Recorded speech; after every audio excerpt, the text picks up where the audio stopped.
just got done with an audition. Nobody cares. Don't do that. Don't do that. And honestly, casting directors see that and go, boop, Kojima wants you to meet your co-star. And I went, I haven't had that much to drink. What? You be talking about the same show? And when those two things happen at the same time, that's the juice. That's the magic. You're watching convention coverage. Is there a doctor in the house? Normally there's someone cosplaying as Doctor Who and they're like, ah. Okay. But I'm glad you all are very quiet. It's gonna be a wonderful panel. Jesus, feel free to get ruckus and rowdy in here. You have some questions for me. Go ahead and just jump into some of my questions really quick. Then we'll get to you guys right through here, right? Perfect. So one of the things I wanted to ask for you is, so I know that when you auditioned for the role in Last of Us, you got to actually, there's a scene where you're actually in a car scene, right? There's a car scene. Yeah. So I gotta ask, how does that feel to kind of be able to kind of be in a position where you're acting and being able to actually be motion as opposed to like being in a room where you're recording for that? I mean, look, the first things that I started doing were on camera. So it was almost a walk backwards to doing something that was in a VO booth. But acting is acting is acting. This whole, and Roger Clark, my buddy, always talks about this, the delineation and the appellation of a voice actor. No one ever goes, he's a great face actor. Like, what does that mean? It's like, there's a job that we have to do, and that is to convincingly represent the character that we were given to you as an audience member so that you believe them.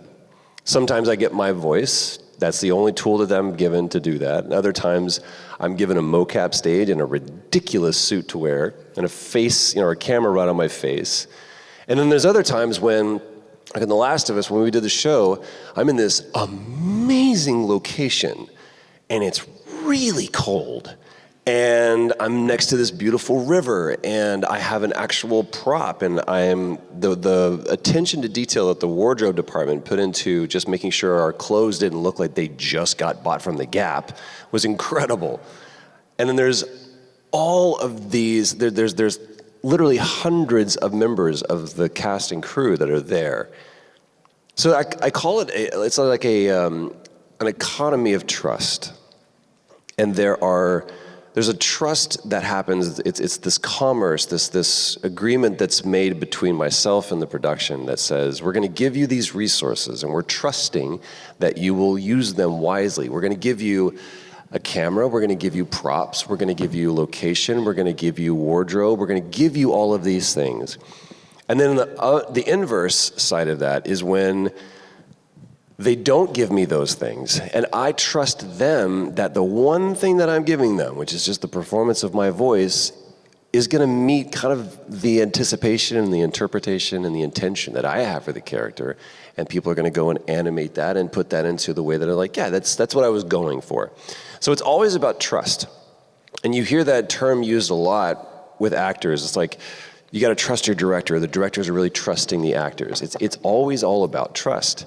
But at the end of the day, it's never about control, because I have no control over what, trust me, I've done some choices that haven't ended up in a game or a show. There's no control. It's all about surrender. Does that make sense? Yeah. Cool. And a follow-up with that too. You have a great voice, by the way. You hearing this? The great voice is just like, and a follow-up to that. I'm like, go on. So I'm gonna have to say it. I got into voice acting a few years ago, and you were actually my inspiration for that. I paid him to say that. Yeah. And it was... Don't cash that check just yet. Just hold on to it. No worries. But follow up to that though. Okay. Are you someone that likes to, like, when you're in a booth though, do you still like to use like your hands when you're doing? Because I know some people like to really like move around a bit while they're in the booth, as opposed to just like reading the script, because it's like it feels. You can look. You can do that all you want. There's that. Everyone's seen that clip of Benedict Cumberbatch when he was doing Smaug and everything. He's on the ground. Oh, yeah. Everybody who's in the industry looked at that and go, well, they didn't use a bit of that. All that audio was blown. What an amazing performance! And all the audio guys going, I'm gonna go on break while he gets this out of his system, because it's just It's just, it doesn't work. So I do my best to funnel all of that energy into just this one thing. And because the problem is nobody wants to do like a big effort or an exertion and it get like, sorry man, we heard your jacket on that. I'm like, I gotta do it again. So the best thing to do is to be able to come from here and just get it out. So I try not to move around. Depending upon, almost always I will stand. I feel better and more supported, but there are definitely times when I will sit, and it depends on the kind of the job that I'm doing and the character that I'm doing. But I don't try to go in and go, this is the way that I work. That's the main thing. I have to be able to move, or I have to be able to sit, or I have to be able to stand, because if I do that, I feel like I'm going in stiff as opposed to loose. And regardless if the job is in a VO booth, on a mocap stage, or on a film set, my job is to meet the demands of the production. And for us to have already had all the conversations and all the questions need to be asked, and hopefully the answers being received, to help us match up for the same job, which is to bring that character to life. So if I go in and I get surprised, there's a conversation that didn't happen, and if it's on me, who said they had an audition? What was it? Are you in here somewhere? Okay, cool. He's having lunch. Somebody came to me and said they had an audition tomorrow, and do you have any advice for them? I may be jumping ahead of one of your questions or one of yours. And I said, yes, you don't have an audition. Stop auditioning. I don't audition. And that's not a brag. I had this mental flip that happened, and you can say it's semantics, but it's not. It's an intention. I go to meetings, and fortunately I've got a great agent, and she takes that philosophy to heart as well, and say, Troy would love to meet with you. So if someone goes, we want Troy to put himself on tape, or we want Troy to submit an audition, she goes, Troy's willing to meet with you, and we can have a phone call, or we can have a Zoom call, or we can meet in person. But if someone goes, now look, I understand this is not for every role. Sometimes like, we need you to play Soldier A. We're not gonna have a big conversation about it. But I got an entire 6 people on a Zoom call to talk about Bitter Squirrel in Ragnarok. So don't say it's not possible. And that character is literally and also narratively this big in that entire story. So you can do it. Be willing to ask for stuff. And if they say no, at least you know where you're at in the production. But I don't do auditions, I go to meetings. And when I go into that meeting, and the reason why I brought it up was because a dear friend of mine and a great actor, Glenn Morshower, is the one who introduced me to this idea of meetings. And I asked this guy in front of me, I was like, do you have a girlfriend or boyfriend? He goes, I have a girlfriend. I was like, great, have you ever met her parents? And he goes, yeah. I said, did you audition for them? He goes, no. I was like, exactly. You just showed up and said, hey, I'm the boyfriend. You weren't trying out for the role of the boyfriend. They were meeting you. It's the same way when you walk into that audition, they're waiting to meet the character. Nobody cares if you can act. They just want to meet the character. So when you walk into that meeting, show them what the character looks like. And be okay if they disagree with you. It's not about convincing them that that's who they should hire. Don't try to impress anybody. Walk in, show them what the character looks like, and leave. And Gordon Hunt had the guy who originally directed all of the Uncharted, he had a great idea for any actor who had a meeting. He goes, don't let that be the only thing that you do that day. Even if it's going out and getting ice cream afterwards, do something after. Go meet up with a friend, do something, but don't just have the only thing on your agenda be that meeting, because you'll just pine over it. And don't sit in the car after you're done and going, I should have done that. Doesn't matter. That's a long answer. I don't even remember what your original question was. All right. What else you got? So I'll ask this one, then we'll get to a Q&A, because we have quite a large line. So you've had so many different types of characters you've done over the years. And I got to ask, with all these roles you've gone through, do you have a certain character type that you'd like to play? Some people prefer a villain as opposed to playing, the hero of something. Sure. There's no distinction between the two. And if you're an actor, we're all the heroes of our own story. So if I'm playing a villain, I'm going to be bored, and so will you as the audience. Pagan Men, not a villain. I'm the hero. You want to do one thing? All you have to do is sit right here, enjoy the food that I prepared for you, and we'll go do that thing. You are the one who played Far Cry. You don't talk. Okay. If you got up from the table, that's on you, homie. I told you to eat the crab rangoon, and we would go bury your mother. That's all. What are you doing? You're the one that's gallivanting off, blowing up. Stop, and we could do the thing you want to do. Not the villain. Joker, just trying to let you know there's an alternative to this sanity that you have, and it's madness. You're no longer bound to reality. That's not the villain. That's the hero of his own story. So I always like to play the hero. It's just, which side of that narrative am I on? And to me, that is far more compelling than finding a mustache to paint on and twirl the entire time. So if I ever find myself in a role where it's the villain, I'm like, I don't know. But I'm always wanting, somebody asked me, like, what role you want it to do next? I was like, the one that, what are you drawn to in a character? Is like, if I don't think I can do it. If there's something that scares me about it. I have said no to 3 of the biggest roles that I've ever gotten. And they were huge mistakes by me saying no. But the only reason why I did it is because I was afraid. One was the Joker. One was Joel, because I almost walked out of that audition and literally got caught by the casting director. They went, Troy. I went, hey. But I was 1 foot out the door. I was going to leave. And I was like, no one would know that I ever showed up to this audition. And the third one I can't tell you about. Mystery. Hashtag blessed, hashtag Dagger Life. No, don't ever do that too. Just got done with an audition. Nobody cares. Don't do that. Don't do that. And honestly, casting directors see that and go, boop. We don't want you, especially if you're going to do a video game. Don't talk about it. Time will come, and I will tell you from experience, they want to engage with you in the marketing, but not if they feel like you're going to go rogue. Even today, I can't get into it. I got an email from marketing going, just remind you, please don't talk about this. I'm like, I'm not doing it. And I realize this to everybody. Just breathe and don't be fearful. That's all that it is. I had this very distinct moment. I was sitting on my balcony in North Hollywood in a bad apartment. And I had this realization that I don't have a job. I have a career. And the second that I started looking at it that way, and there was no job that like put me over the tipping point. It wasn't like, there's always those, who watched Assassins with Sylvester Stallone? And it's the one with the, you know what I'm talking about? It's the meme where Antonio Banderas does, that whole thing. Every assassin movie or whatever is always like, one more job and I'm out. That's it. That's enough. All I need is 50 million. It's like, okay, there isn't that ever going to happen in your life. Do you know how I know this? Look at the movies that Nick Cage is doing. You're never done. You always need, David Milch had this great quote that said, the exigencies of the artist situation are always of the financial. You're always trying to find a way to make money doing what you love. And if you're a cosplayer or an artist or a streamer or an actor or a singer, something you're trying to find a way is how can someone pay me to keep doing this? Okay?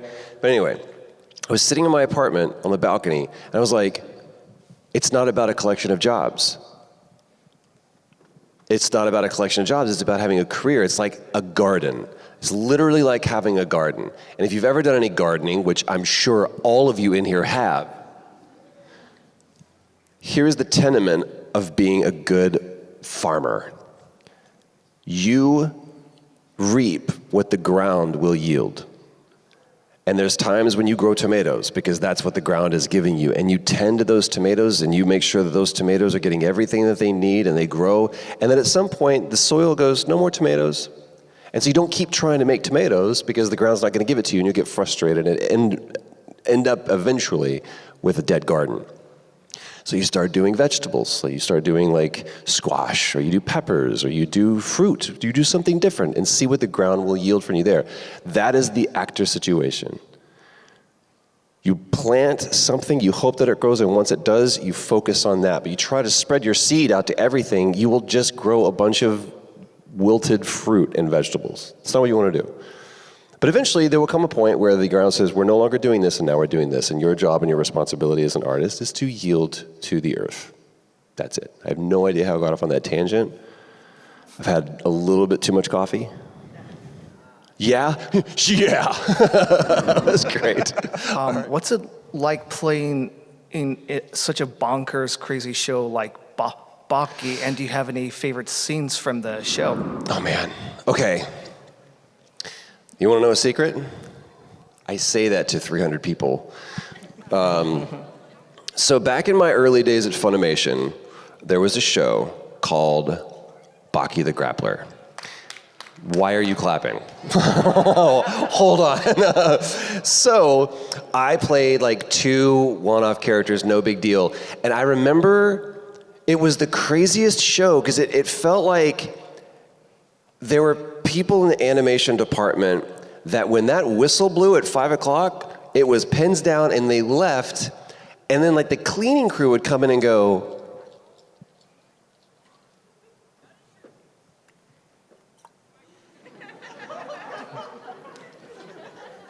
and they left it.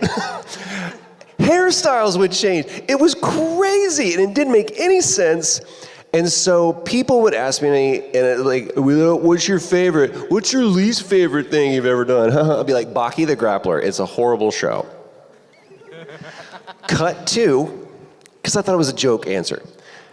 Cut to 2 times when somebody brought that up, and they were like, you want to talk about a really good anime? Is Baki the Grappler. I'm like, all right, who put you up to it? And I'm like, no, man, you don't understand. Like, that's the story of a warrior, and he's got this incredible, it's not even a revenge thing, but he's like working to deal with the relationship with his father. I'm like, you be talking about the same show? And then Jamie Simone, who's the guy that runs Studiopolis, it's a studio that does Naruto, the studio that does Kakaishi, everything. He goes, I have this anime. He goes, I know you're busy, but I really think that you would do great at this. I'm like, what you got, man? That's where I cut my teeth. I'd love to get back into anime. He goes, it's a show called Baki, and I hung up on him. He calls me back. He was like, I think I lost you. Were you going through the canyons? I'm like, don't mess with me, dude. And he was like, I'm dead serious. Netflix picked up this 3-season show called Baki, and it's like, I think you'd be great as the lead. I'm like, are you nuts? And so he was like, I want to show you some of it. And I watched, I was like, no way, dude. It is a bonkers show. The whole prison arc, to me, is like nuts and crazy and has some of the best dialogue. Wait, that's aired, right?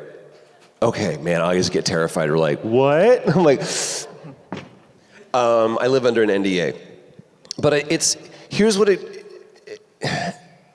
goes to show you that the thing that I believe will be the greatest thing may be poorly received by some, and the thing that I think will be terrible is held in high regard by others. If you're an artist, your job is to share your art, not to judge it. You can privately think what you want, but don't judge your art. Share it. It no longer belongs to you. The second that you send it out into the world, it's no longer yours. Can't control it, can't control what people think, can't control what people are gonna do. Your job as an artist is to share your art. And if you make art for yourself, well, that's very similar to another activity that is done by yourself. It can serve a purpose, but at the end of the day, it's about creation. Make sense? Share your art. Be brave enough to share your art, because someone out there is going to applaud it, even if a lot of people don't. Thank you, man. Cheers. So Kojima keeps calling you back. I know. So it must be like a real joy to work with him. I have these pictures of him a joke. Kojima and I have had a great relationship, and I'm honored that first of all, I auditioned for Ocelot. And he brought me in and was kind enough to let me have custodianship over that role for Phantom Pain. And then as we were wrapping up, he was like, I've got something in mind for you. And I'm like, great. A lot of directors have said that and nothing has come from it. And Hideo is a man of his word. And so multiple times over the years between Phantom Pain and Death Stranding, we would just run into each other. We'd be in Vegas for DICE, or we'd be at E3. And he'd be like, I'm working on something. I'm like, whatever you got, boss, I'm here. And I think you may have heard me tell this story before. it's a series of him tapping me on the shoulder and me turning around. And it's like, hey. And one time we did this, I was at San Diego Comic-Con at one of the parties that I had no business being at. I'm like the not cool enough parties where it makes me feel like I'm back in high school, and somehow I snuck in and they're about to throw me out at any moment. And there's a tap on my shoulder, and it was one of his producers that says, Kojima wants you to meet your co-star. And I went, I haven't had that much to drink. What? So I walk over and I see this long-haired dude, and he goes, Norman. He's like, hey man, I'm Norman. I'm like, what's happening right now? And that's when I found out that I was going to be in Death Stranding. And I can say this without equivocation and almost without equal, Norman Reedus is one of the hardest working, most dedicated, most wonderful people to work with. He's incredible. He's become a friend, and he threw himself into this role, and he's someone who does what makes him tremble. Like, to go from knowing what you can do in a juggernaut series like Walking Dead and going, you want me to wear that? Okay. And jumping into the role of Sam, he's awesome. He's so much fun to work with. So I'm excited to see where Kojima takes this next story. Thank you, man. Appreciate you.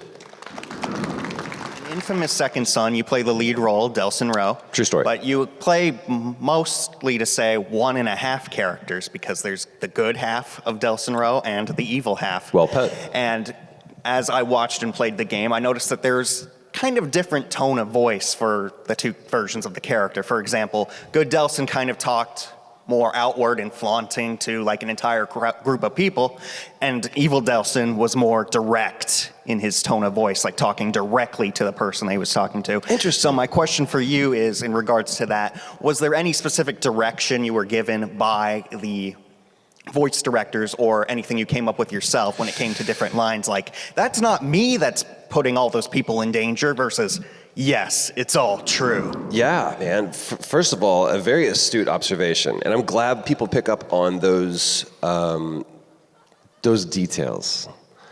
So we shot that like a movie, like we did Last of Us, Uncharted, and we shot it over, I think, probably about 2.5 years. And of course, I get to work with amazing people like Travis Willingham, Laura Bailey, and it wasn't like, okay, we're gonna shoot the blue path and now we're gonna shoot the red path. It's like, here's this scene, here's the blue version of Delsin, and here's the red version of Delsin. And so we were definitely kind of having to play a little bit of Sybil and go crazy a little bit.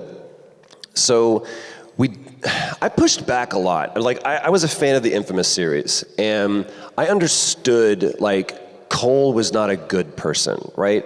There was a motivator behind his actions. Depends on the route you take, yes. Well, yeah, but I mean, like, it wasn't like Cole was like bright and cheery. He was always a little bit of a dick. It just depended on what was his motivation for doing this. Was his drive to do this, or was his drive to do this? And that outcome led to either blue or red. But we never really changed the character of Cole. We just changed his choices. And what I felt like we were doing with Delsin is we were giving people two different versions of the same character, because it was really never a motivation for him to blow up his village. So, but I also realize now that there's a difference between, the reason why we play games is because, and I'm using the royal we, the inclusive we, is because, it's one of the reasons why I want to make a Daredevil game so bad, is because that character can do something that I can't. And I want to find out what happens when my decisions affect the world and impact the world. So that's what Infamous gave us, is the ability to have impact and agency in the world through the character's choices, through my choices as a player. But yeah, there was definitely an intention behind, and it gets worse, progressively worse. Like, the further red you go, the further red Delsin gets. So I love the systems of how the Infamous games worked. Me personally, I went blue. I went both, but I platinumed blue. You know what I mean? That's kind of like my canonical path. I like the way that Delsin honored, not even avenged, but honored Reggie's death. And I like the person that he became. I think that's the person that Reggie always wanted to become. So if I had Travis Willingham is like my brother. I would always want to make him proud. So as my path. But I'm really glad that you picked that up. And that's a game that still means a lot to me. That was a wonderful experience, and I'm glad that people still enjoy it. Thank you. Thank you, man. Cheers. When Ellie kills D, I'm trying to avoid spoilers Sure. because he hasn't played it yet, but Way to out you. Way to out you. Oh. well, I'm trying to save you here, but Sure. and Joel finds her, and he stops her before she gets too crazy and everything. The music comes in, and their voices cut out while he's talking to her. I just wanted to know, what did he say to her? So that was a scene that we reshot, actually, because when we originally did it on the stage, we kind of I got in, picked her up, and got out.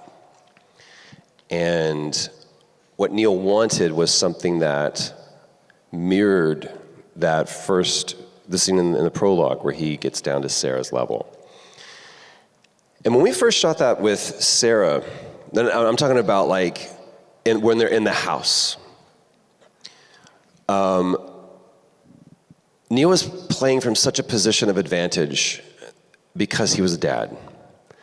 And he was like, you don't know what it's like when you look at your kid and you're asking them to be an adult, and you speak to them as an adult. And the way that I kept coming across was the way that the only way that I had to equate it was talking to a pet. And it was coming across like Joel was angry with Sarah, as opposed to, I need you to do this. And it wasn't until I became a father that I knew exactly what he was talking about. And so how frustrating it must have been for Neil as a writer and as a director to go, can you just go out and have a kid real quick and then come back and let's reshoot all of this. But when we get to that scene, he was like, I have something that I need to pick up. And we actually shot that at the Naughty Dog offices. And he said, I don't have anything written. I just want you, can you do this without Ashley? If not, we can shoot it on the stage, but we really needed to get this for animation. And if you know how we did part one, there were no face cams. It was all hand key animated. Isn't that amazing? And that's what they did for the remake as well, is that's all hand key animated, looking at video reference. And so there was a camera that was right here on my face, and he said, I just need you to somehow talk to Ellie, get her attention, and get her out of there, but comfort her. So what I said, what Joel says to Ellie, to this day will be a secret between those two. Yeah, it was a conscious choice by Neil for it to be about that. Just comfort her. The words don't matter. It's the fact that that's when you see a change in Joel to where he's now fighting for her as opposed to just trying to protect her. And there's a great line that they have in the show.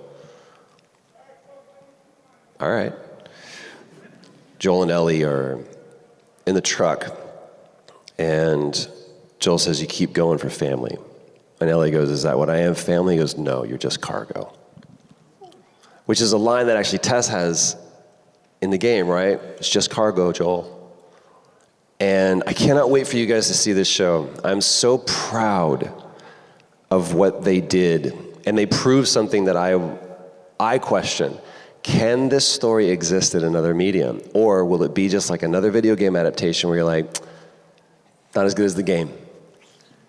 And their performances, the approach, I don't want to jump ahead of me, you guys may have these questions, but I can't wait for you to see it. I can't wait for you to see it. But I will say this, I'm really, really glad that that moment meant something to you. We worked our ass off for that, and there was not a single frame of that wasn't without intention. So thank you for bringing that to me. Thanks. All right, thank Cheers. you. You got it. Sorry for outing you. I appreciate that you didn't want to spoil for me, but as you're walking away, that scene comes up in a video game, Jay will remember that. Yep.